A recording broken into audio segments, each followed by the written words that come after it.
When I was 11, I built my first guitar. These were like highly exploratory discovery years for me because, you know, there were no books, there were no web forums, there was no information out there whatsoever, so just figured it out, just built stuff, you know, had many failures, but learned a lot and just refined the process along the way.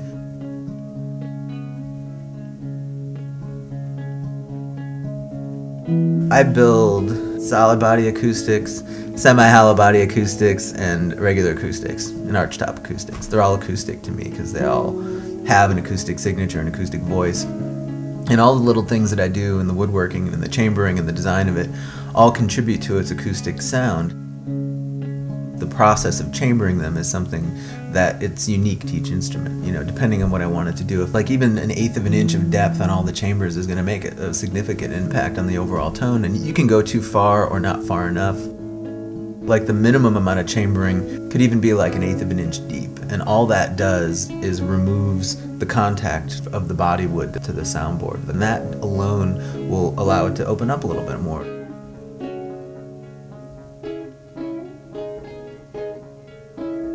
You know, guitarists are a very superstitious bunch.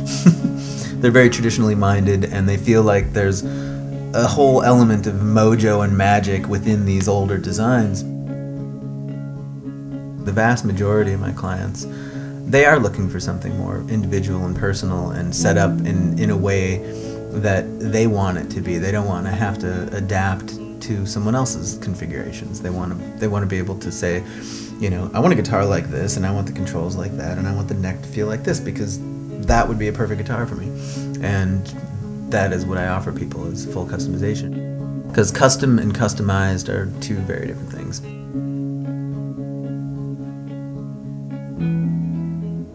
You know, I draw upon all of the construction and instrument building and, you know, furniture making and whatever, everything I pull together to, you know, realize how the physics of the guitar are going to function.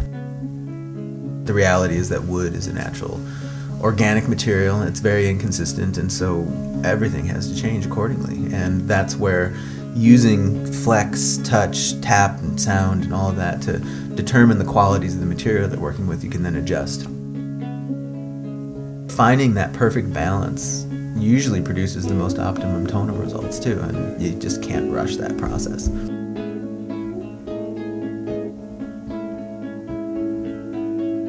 My clients, when they finally find me, usually their ideas have been rejected by the big makers and a number of the smaller builders as well.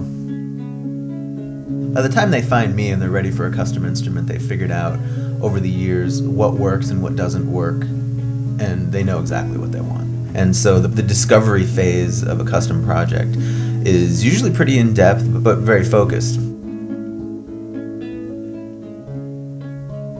I build tools for creative expression. My job is to produce an instrument that allows my clients to channel their creativity.